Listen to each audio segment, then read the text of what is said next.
Chapter 13. She was in front of me, but beside me and behind me as well. As the weeks went by, Barry and I became more proficient in Hapkido. We learned that etiquette includes more than wearing a clean uniform. It means taking care of personal interests in the Hapkido zhong. We would often stay late and help clean the mats and vacuum the carpets. I found myself dusting the shelves and windowsills and the office area. Boys never think of dusting, it seems. Barry was fond of mowing the carpet, as he says it. One evening, Barry and I collapsed on the chairs near James's desk. We were wearing our Dubak pants and our t-shirts with the dojo emblem on the left chest. Even out of uniform, we were uniform. Tell me about this emblem, Sadam, Barry said as we lounged. James looked at Barry's t-shirt for a moment as though preparing his response. You understand the 8 basic angles represented by the thin lines, and you know those angles to be representative of the full 360, right? Barrington and I nodded, and James continued. But even the paranorma of infinite angles does not encompass the sphere of possibilities. See, the options available to us at any moment are infinite. There's no way to represent every direction, every sequence, and every consequence. My brows involuntarily furrowed. Life is about choosing a direction, following through with a sequence of events, and living with the consequences of the infinite number of choices made along the way. Barry and I were nodding once again. Anyway, the 8 angles drawn in conjunction with the converging lines to create a 3-dimensional representation of my philosophy came out looking like a diamond. Yes, I commented, pulling my shirt away from my chest to inspect the emblem. It looks like a blue diamond. Right, James agreed. I made it blue to represent both the waters below and the sky above. James paused and looked into the third eye of his students. I dreamt this emblem, actually. He had our attention now. When I started sketching the angles and the diminishing perspective lines, I remembered having seen this image before in a dream, and that's when I knew it had to be blue. That's amazing, James, I commented, leaning forward for emphasis. Truly amazing. Yeah, it is, Barry added. That means you dream in color. James chuckled as Barry and I settled back into our chairs. Our bodies were tired. I was thankful for the support of the chair's back and arms. I draped myself over the thing like a throw blanket. It had been a long day and class was physically quite demanding. Sorry I wore you out tonight, James said with a smile. Actually, Barry reported, I'd rather do double burpees and 1,000 kicks than spend more than 8 hours in the bank in one day. You can't believe how angry people can get over their money. The older the customer, it seems the more irate they become. They can't get their ledgers to balance and they are just sure that I did something wrong. Or they change their investment portfolio against my advice, and when they lose money, they still want to blame me.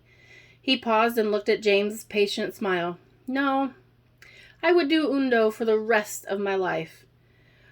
Undo is the rest in my life, James said. Punny, I interjected, and we all laughed. Barry sobered a bit, accepting that his job was his own choosing. I'm glad you have come home to Ruby every night, he said, squeezing my tired knee. Her smile makes it all worthwhile. Okay, James, I said, a little sassy. What does he say when I'm not around? You two give me hope for humanity, James said, smiling. What about you? I asked. Pardon? Oh, you're in for it now, James, Barry said. She's on a kick about wives. I shot Barry with the emerald green optical daggers, only partly in jest. You're a guy with a lot to offer a woman, James. If I'm out of line, just tell me so. But I'm wondering, if you aren't married, why not? James sat back in his chair and closed his eyes. Barry looked at me with the same displeasure. Anxiety was written on James's aging face. You don't have to answer her, James, Barry said. If it's personal, it's personal. No, James said as he opened his watery green eyes. It's therapeutic. But this might take a while. Do you have a few minutes? Surely we do, I said, not even looking at my husband for confirmation. Do you know the beauty of frost covering the tree branches in the morning as the sun rises? Can you see it in your mind's eyes as the warm sunlight, still soft and orange? Kind of an amber brilliance as it hits the frost and the ice, splitting into 1,000 rays of light in every direction, filling the winter's morning with soft but spectacular light? We both nodded. She was that kind of beautiful. He paused and thought, do you know the springtime air, so crisp and clean from a recent rain? Do you know how the entire landscape is painted in green and luminescent that it can't be real? Can you smell the fresh flowers on the air and taste the new life all around you? She was that kind of beautiful. Again he paused, closing his emerald eyes and dreaming of a girl. In the summer's blue sky, the wispy clouds without a care. Can you feel the warmth on your skin? Do you remember swimming in the streams or lakes totally free of all cares? She was that kind of beautiful. But she was the autumn too.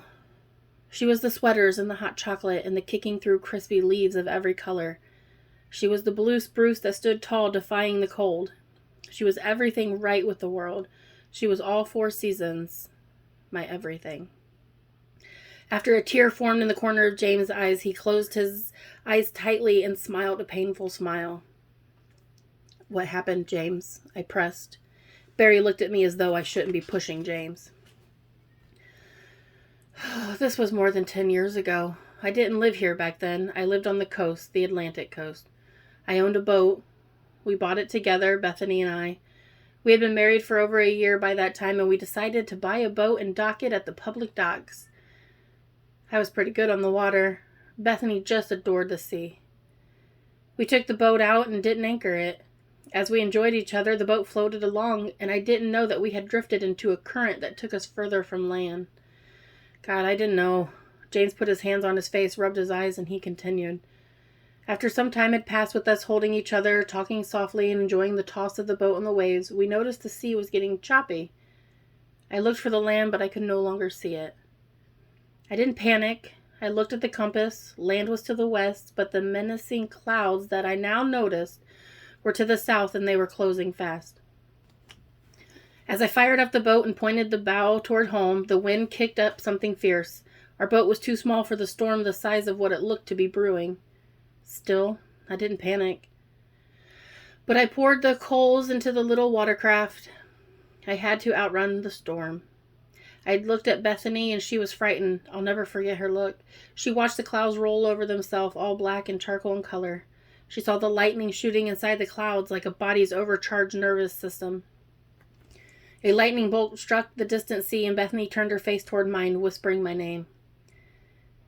James was silently crying. Tears were forming between his eyelids and rolling down his cheeks. His hands pulled at his short brown hair, stretching his scalp. I told her not to worry. I said we would make it. He stopped talking and he cried. Barry and I sat quietly, trying to practice empathy, but knowing we couldn't relate to this kind of pain. The storm took us, James said. It came on like a tempest and flipped the boat. There were gale-force winds and a blinding downpour of rain. We were drowning even with our heads above water. The waves were like small mountains. The thunder and the gusts of wind took away my ability to hear her screams. I yelled for her, Bethany! I yelled, hold on! We were both good swimmers, but there's only so much a body can do in those conditions. I swam to the capsized boat, looking for her there, hoping she was clinging to it. I could not find her. I searched the wreckage for anything that was floating. I found a sheet cushion and clung to it. The storm was violent and the sea was dark. I've never been more frightened in my life. I searched and searched, swimming this way and that, bobbing helplessly on the massive waves and gripping the small cushion that kept me alive. James was speaking from behind his hands now, elbows propping him up against the desktop and crying as he spoke. She was just gone. Barry and I looked at one another with sadness and sympathy for James. I floated in the water next to the capsized boat for hours. After the storm had passed, I kept hoping that she had survived. I thought maybe she was swept closer to land or closer to another boat. The Coast Guard eventually found me. They searched my watercraft and did not find any sign of Bethany. James wiped his saline droplets from his cheeks and the corner of his mouth. His eyes were swollen and red. I wanted to die. Tears formed in my eyes as though they had sprung from my depths like an artesian well. I couldn't help myself. My chest filled with compassion, and the tears couldn't be held back. Night after night, I dreamed of Bethany. I have nightmares. I see her reaching for my hand from deep within the sea. She reaches desperately as she sinks deeper and deeper. I can't reach her. I can never quite reach her. James stopped for a moment before adding, I often wake in a cold sweat. Barry spoke first as I wiped away my tears. I'm sorry, James. That's terrible. I can't begin to understand your loss. I'm so sorry. James wiped his tears and humbly attempted to smile. I asked you about past life regressions, Ruby, because of Bethany. I didn't want to admit it, but I thought if I could prove to myself that past lives were real, then I could believe in the afterlife and in survival past physical death. If I can believe in all of that, I can believe that Bethany and I will see each other again. I could be with her again. I could save her the next time. He paused and smiled, the same pathetic, broken-hearted smile. Silly, I know, but I wanted to believe. It's not silly, James, I said. It's beautiful. It's the truest expression of love that I've ever heard. I'm crying not for your loss, but because of the power of your love. I'm overwhelmed by it. I waited until he made eye contact with me. And James, I believe you will see her again. I believe you will hold her again. Have faith, James. Are you serious, Ruby, or are you only being a good friend? James asked. I'd like to know if this reincarnation thing has merit. Actually, I don't care if it doesn't, but I want to see Bethany somewhere. Heaven, nirvana, whatever. Barry looked at me as though he wanted to know the answer. My weary eyes passed from Barry to James with a rare solemnity. If I told you that I believe in the afterlife and in the multiple lives, you'd just be a guy hearing a woman talking.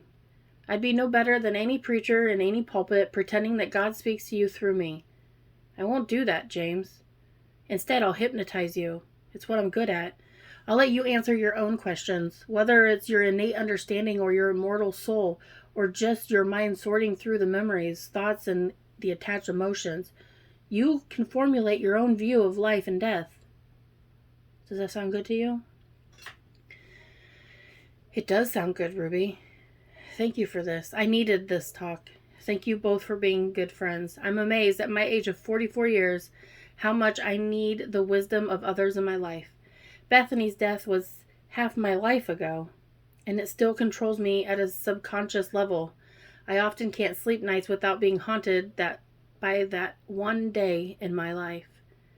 We'll explore your relationship with Bethany at our next session. How about this coming Tuesday at 4?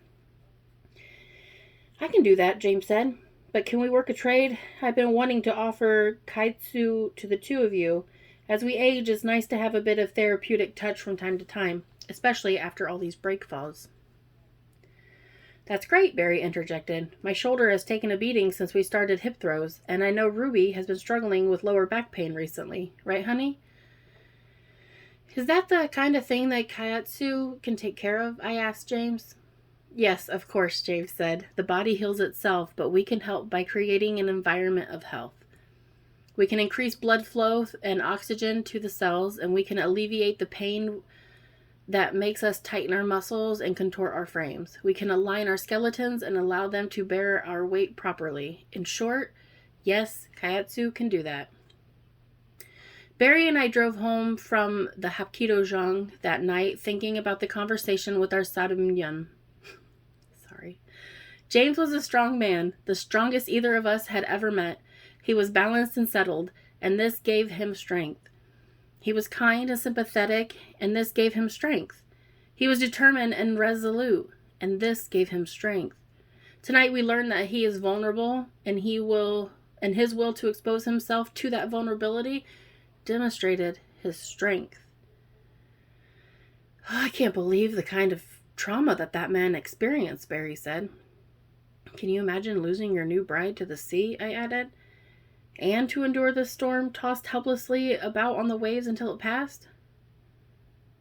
To wonder if your loved one survived the storm, I reflected, only to learn that she hadn't? And the subsequent nightmares, Barry said at a whisper. night after night, seeing his young wife slipping into the dark abyss, I said with the same hushed reverence. It's an unending terror. No wonder he hasn't completely moved past it, Barry said with sympathy in his voice. It's no wonder, I repeated. I took Barry's hand in mine, and I was thankful for him. Tuesday arrived, and James was seated in my office wearing a navy blue sweater that made him look like a mall cop. Today will be different, James. I suspect you will remember this session. Either way, I'll be providing you with the AV recording. Thank you, Ruby. I don't know why I couldn't tell you about Bethany even right from the start. We could have done this months ago. Everything is in its own time, James, I said.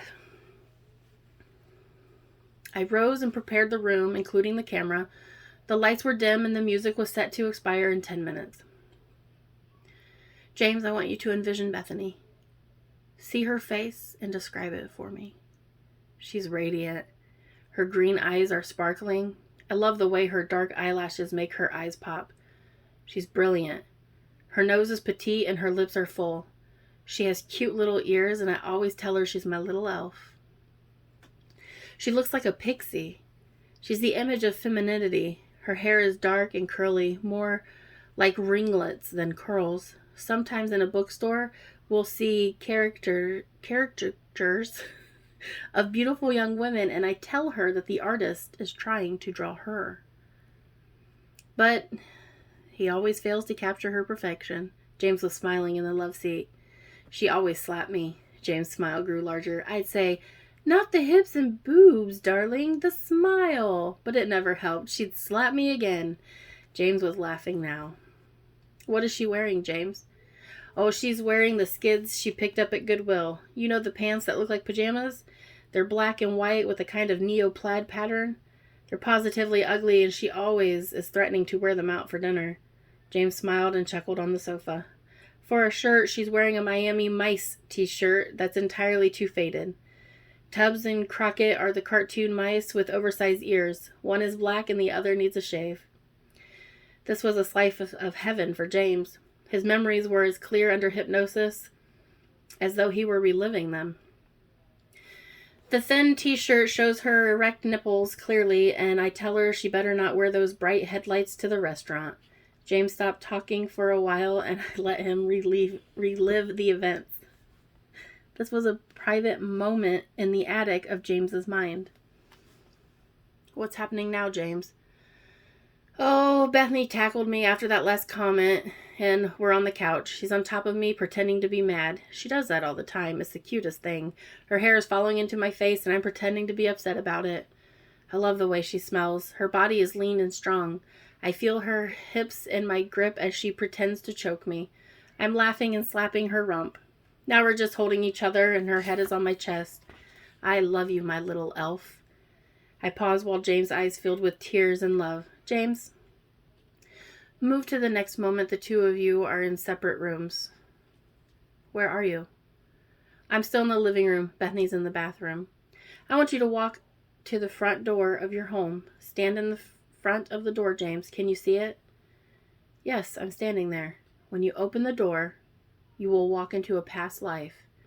The past life will be one that you shared with Bethany. When you're ready, open the door and walk through. James sat for a moment. I thought perhaps he was having trouble with the door, or perhaps he and Bethany had not shared a past life. James, have you experienced a past life with Bethany? Yes, James said with conviction. I can feel it, but I'm having trouble seeing it. Well, what can you see? Everything is black. Did you walk through the doorway? Yes, and I think I'm in another room, but I can't see anything. Is there a light switch? I think so. Go ahead and turn it on. James's expression changed as he sat on the couch. His brows furrowed as though the request was too much to ask, but then he smiled and appeared to be contented. What do you see? It's my room. James's voice had changed. It was smaller somehow. Describe it for me. I just got out of bed and turned on a light. It's a push-button switch, and I had trouble finding it in the dark. I'm looking at my bed, and the covers are turned down. I love my bed. My doll is waiting for me there. I can see my vanity. It has a big round mirror, the biggest mirror in the house. My mom told me that. What's your name? James sat still for a moment and he thought, my name is Sally Marie Nykirk. How old are you, Sally? James held up 4 fingers. I'm 4 years old. The juxtaposition of 4-year-old Sally seated on my sofa wearing a military sweater was not lost on me. I love my room, James continued. I love my horsey and my dolly, and I love my hairbrush. We're going to move forward to a time when Bethany is with you. Do you understand? James nodded. When I get to 3, Bethany will be with you. 1, 2, 3. James smiled. Who's with you now, Sally? My papa is here. Who else is there? James had a confused look on his face, like a child might be looking up an algebraic question. Where are you? Papa is driving the carriage. Other people have horseless carriages these days, but we still have Johnny the horse. Where are you going? We're going to town. Mama needs flour for bread, and Papa needs the leather for the harness. Move ahead 1 hour. In 1, 2, 3. Where are you? We're at the store. I'm looking at penny candies. Where's your papa? He's cutting a piece of leather with the man from the store. James was quiet, and I could see that he was becoming upset. What's the matter, Sally? There are boys here now. What are they doing? They're pulling my hair. What are you doing? Stop it! Ouch! What happened, Sally? One of the mean boys pushed me down and I scraped my knee. James was weeping while he was sitting on the sofa now.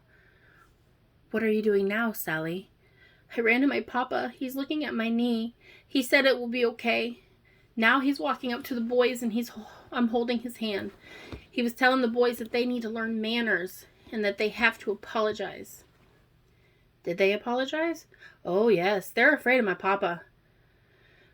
Go on home, he says to the boys, and tell your pa what you did, and I'll ask him later if you did. And the boys are scared. Papa is scooping me up in his arms and he's hugging me. James was smiling now, a vindicated smile. My papa loves me. I love my papa. He's so strong. After giving James a moment to experience the connection, I continued. We're going to move forward now, James, to your present life. We're going to explore the moment after Bethany's death. Just 1 minute after her death. Do you understand? James nodded.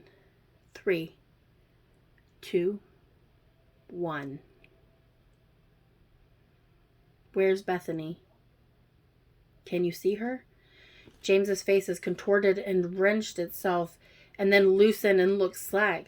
What do you see? I can't see her, James said, his voice returning to normal. I can hear her voice. What is she saying, James? I'm listening. She keeps repeating the same thing. She says, I will always love you, James. I will always love you, James. James sat quietly crying on the sofa. Is there anything else? I asked. I will always love you, James repeated. I can see her face materialize and then fade away. I think I'm willing that to happen, but her voice is clear. I will always love you, James. I brought James out of the hypnotic state and watched the myriad of emotions washing over his physiognomy. James swam with palpable memories as I gazed from across the small office. That was incredible, James exclaimed. I left the recorder running to capture his additional comments about the session. I remember it all clearly. You won't believe it. But I can still see a shiny black shoe that I wore when I was a little girl. Sally. I loved everything. I loved my doll, my hairbrush, those shoes, everything. I remember the hardwood floor that I landed on when I skinned my knee. It was dusty, and dirt was ground into my dress by the fall. James was animated as he related the experience. Bethany was my father. He stared at me open-mouthed and with raised eyebrows, as though he expected an explanation. You didn't see that coming, did you? I suggested, smiling. You never know, James. You could be a man now, but a girl in the past, or vice versa. It's common for soulmates to trade roles in the relationship. You could have been Bethany's mother at some point as well. James chewed on his this new revelation for a moment before continuing. I know it was Bethany. I know because when my papa held me, it was the same love between us. It was the same electricity and the same warmth that was mingled with excitement. A soul-deep kind of love rather than a sexual attraction, I contributed. Yes, that's it, James agreed. It's not sexual. It's not grounded in the root chakra, but it's rooted in the eternal, the universal spirit. Well put. What about after her death? That was weird. It was like she was everywhere but nowhere. She was in front of me, but beside me and behind me as well. She was inside my mind, and she kept telling me, I will always love you, James. I think that was her. I think it was Bethany. You're excited now, James, but I want you to spend some time reflecting on this experience. Take the recording of the session and watch it. Meditate on its encounter. I will, Ruby. Thank you so much. I love my job.